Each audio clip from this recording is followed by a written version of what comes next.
এই আশঙ্কাটাই তো করা হচ্ছিল বেশ কিছুদিন ধরে। সেই আশঙ্কাটাই আজ বাস্তব হয়ে গেল। হেরে গেল ক্রিকেট। জিতে গেল বাংলাদেশ ভারত, দুই দেশের রাজনৈতিক কূটনৈতিক উত্তেজনা, ধর্মীয় উন্মাদনা। যে কারণে মুস্তাফিজুর রহমানের আগামী আইপিএল খেলা হচ্ছে না। ভারতীয় ক্রিকেট বোর্ড নির্দেশনা পাঠিয়েছে কলকাতা নাইট রাইডার্সকে, যে ফ্র্যাঞ্চাইজি মুস্তাফিজকে কিনে নিয়েছিল মিনি অকশন থেকে 9,20,00,000 রুপি দিয়ে। তাদেরকে বলেছে মুস্তাফিজকে যেন দল থেকে তারা ছেড়ে দেয়, মুস্তাফিজকে যেন বাদ দিয়ে দেয়। এটা কোনো পর্যবেক্ষণ না, এটা কোনো অনুরোধ না, এটা নির্দেশনা, নির্দেশ দিয়েছে। ফলে মুস্তাফিজের আগামী আইপিএল খেলা হচ্ছে না। ক্রিকেটের জন্য আজকের এই দিনটা একটা কালো দিন হিসেবেই থেকে যাবে।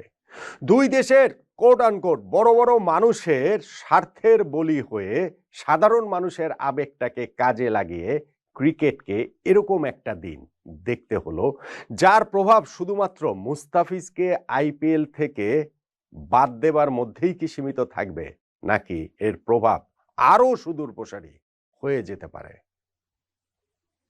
দেখুন, মুস্তাফিজুর রহমানকে সর্বশেষ আইপিএল নিলামে কলকাতা নাইট রাইডার্স কিনে নিয়েছে, অন্যান্য দলগুলোর সঙ্গে কারাকারি করে কিনে নিয়েছে 9,20,00,000 রুপি, কিংবা বাংলাদেশি মুদ্রায় প্রায় 12.5 কোটি টাকা দিয়ে কিনে নিয়েছে। এইটা গেল 16ই ডিসেম্বরের ঘটনা। এবং তারপরে অবভিয়াসলি যেহেতু বাংলাদেশের একমাত্র প্রতিনিধি হিসাবে আইপিএলে মুস্তাফিজ খেলবেন, সেই কারণে বাংলাদেশের ক্রিকেট প্রেমীদের মধ্যে একটা রোমাঞ্চ বয়ে যাওয়াটা খুবই স্বাভাবিক। ইনফ্যাক্ট কেকেআর সমর্থকরাও খুবই খুশিতে ছিলেন, কেননা মুস্তাফিজ ডিফারেন্স মেকার। তিনি কেকেআর এর হয়ে ম্যাচ জেতানোর ক্ষমতা রাখেন, অতীতেও যেটা বিভিন্ন ফ্র্যাঞ্চাইজি কিংবা ইন্টারন্যাশনাল ক্রিকেটে মুস্তাফিজ প্রমাণ করেছেন। মুস্তাফিজকে নিয়ে অনেক বড় প্ল্যান রয়েছে বলেই তো তার পেছনে অনেক বড় ইনভেস্টমেন্টে কেকেআর গিয়েছে। কিন্তু তিনি দল পাবার জাস্ট কয়েকদিনের মধ্যেই শুরু হয়ে গেল সোশ্যাল মিডিয়াতে বয়কটের আন্দোলন। Boycott Mustafiz, boycott KKR. মুস্তাফিজকে কলকাতা নাইট রাইডার্সে যেন খেলানো না হয়, তাকে যেন আইপিএলে নিষিদ্ধ করা হয়। কেকেআর যদি মুস্তাফিজকে খেলে তাহলে কেকেআরকেই বয়কট করবে সমর্থকরা। এরকম নানান স্লোগানে তো সোশ্যাল মিডিয়া ভরপুর হয়ে গিয়েছিল, এবং তাতে উস্কানি দেবার জন্য বিভিন্ন রকম স্বার্থান্বেষী গোষ্ঠী তো রয়েছেই। সেটা রাজনৈতিক নেতৃবৃন্দ বলুন, সেইটা ধর্মীয় নেতৃবৃন্দ বলুন, সেইটা উগ্রবাদী বিভিন্ন গোষ্ঠী বলুন। আমি দেখছিলাম যে ওই পশ্চিমবঙ্গের একজন বিজেপি নেতা, তিনি শাহরুখ খানকে গাদ্দার পর্যন্ত বলছেন, কলকাতা নাইট রাইডার্সের মালিক, যিনি মুস্তাফিজুর রহমানকে দলে নিয়েছেন সেই কারণে। এবং এর প্রভাবটা শুধুমাত্র এই সমর্থকদের মাঝখানে থাকেনি, সেই প্রভাবটা আসলে শেষ পর্যন্ত ভারতীয় ক্রিকেট বোর্ড পর্যন্ত চলে গেল। সেই আগুনের আঁচটা গিয়ে লাগলো মুস্তাফিজের গায়েও, মুস্তাফিজকে বাদ দিয়ে দেওয়া হলো।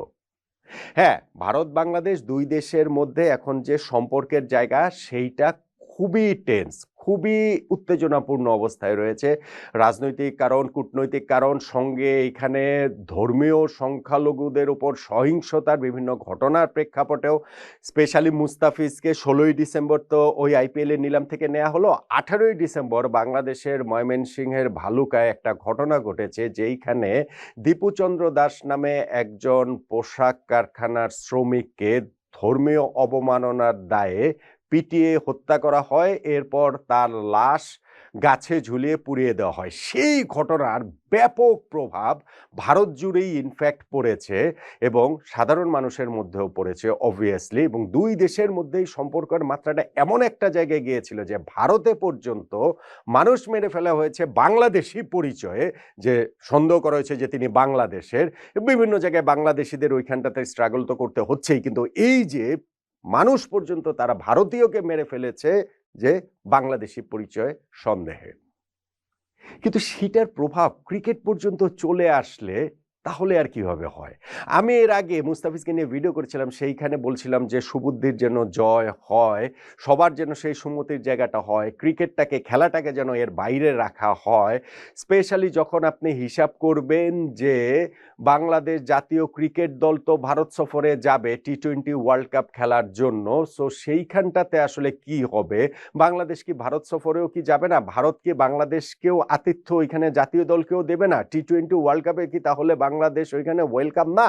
বাংলাদেশ খেলতে পারবে না? কলকাতার মাঠে ইডেন গার্ডেন্সেই তো 3টা ম্যাচ রয়েছে।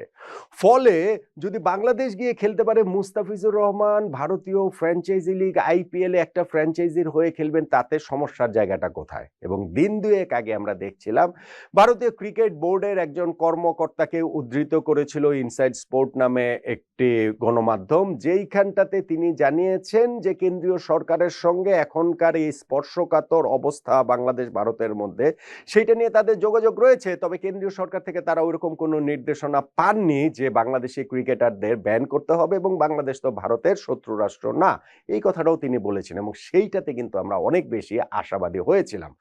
আমরা বলতে আমি সীমান্তের ওপারে এপারে সব জায়গারই যারা সুবুদ্ধির মানুষ রয়েছেন, যাদের ওই সুবোধের মানুষ রয়েছেন, তাদের কথাটাই আসলে বলছি।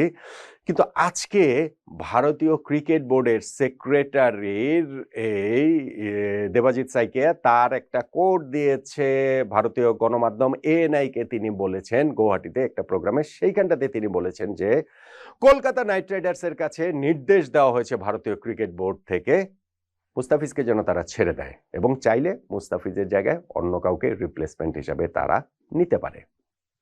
তাহলে তো এন্ড, তাহলে তো শেষই হয়ে গেল। তাহলে তো এই যে একটা পারস্পরিক যে প্রতিবেশী দুটো দেশের পারস্পরিক সম্পর্ক, সেই সম্পর্কের জায়গাটাতে এখন নানান টানাপোড়েন রয়েছে। সেই টানাপোড়েনে ওই বড় বড় মানুষদের দাবার গুটি হয়ে এইখানে ক্রিকেট সৈন্যেরই আসলে পতন হলো। সেই ক্রিকেট দিয়ে সম্পর্কের মানোন্নয়নের জায়গাটা হতে পারত, যেই ক্রিকেটের সূত্র ধরে এটা একটা সেতু তৈরি করতে পারত সম্পর্কের উন্নতির ক্ষেত্রে, সেই ক্রিকেটটাকে তো বলি হতে হলো। মুস্তাফিজুর রহমানকে তো তারা ঠিকই বাদ দিয়ে দিল, আইপিএলে খেলতে দিতে চাচ্ছে না, চাইছে না, মানে কি, এটা তো ডিসিশনই আসলে শেষ পর্যন্ত দিয়েছে। অবভিয়াসলি এইটা ক্রিকেটের জন্য একটা কালো দিন। মুস্তাফিজকে খেলতে না দেয়াটাতে ক্রিকেট ওয়ার্ল্ড যে রিয়্যাক্ট করবে অন্য কোনোভাবে বা খুব অ্যাংরিলি, আমি সেটা এক্সপেক্ট করি না। কেন করি না? কেননা ভাই, ওয়ার্ল্ড ক্রিকেট আসলে ভারতের মুঠোর মধ্যেই, ভারতই ওয়ার্ল্ড ক্রিকেটটা কন্ট্রোল করে। সেইটার বিপক্ষে গিয়ে কারো পক্ষে কোনো কিছু বলাটা সম্ভব না।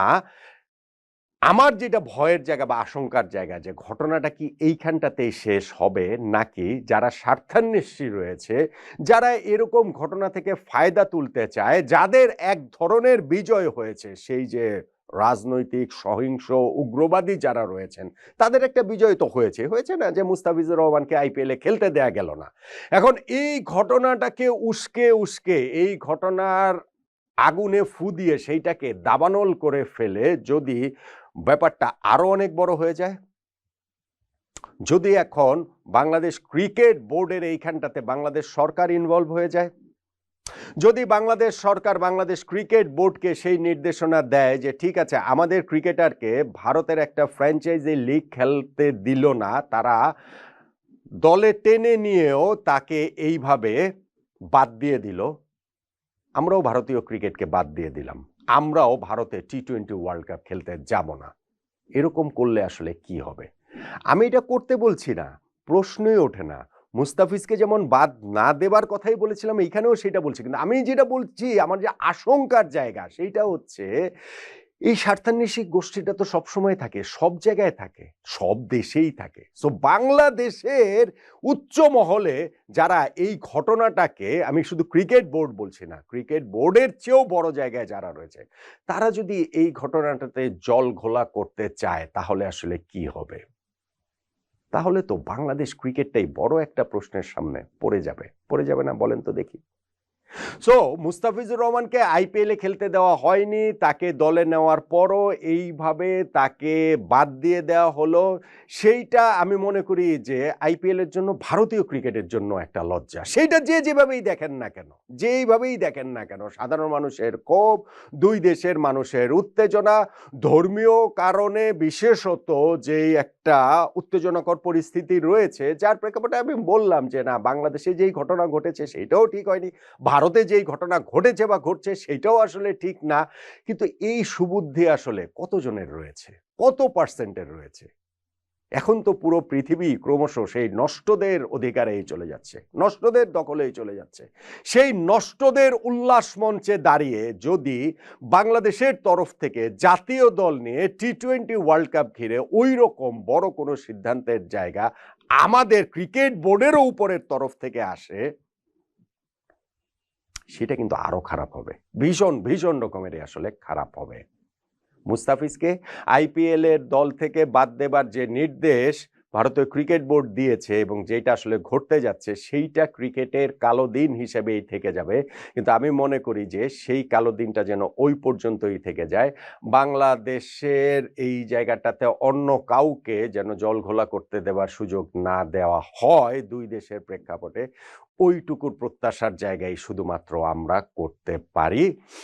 মুস্তাফিজুর রহমানের জন্য আসলে খারাপই লাগছে। এটা শুধুমাত্র অর্থনৈতিক বিষয় নয়, তিনি নিশ্চিতভাবেই সেইখানটাতে ভালো খেলার জন্য বাংলাদেশের পতাকাটা বহন করে নিয়ে গিয়ে ওইরকম পারফরমেন্স দিবেন, সেই প্রত্যাশার জায়গাটা ছিল, তার নিজেরও ছিল, বাংলাদেশের ক্রিকেট প্রেমীদেরও ছিল। কিন্তু শেষ পর্যন্ত গিয়ে আমি যেটা বলছিলাম, বাংলাদেশ ভারত দুই দেশের রাজনৈতিক, কূটনৈতিক উত্তেজনার এবং ধর্মীয় উন্মাদনারই জয় হলো, যেখানটাতে হেরে গেল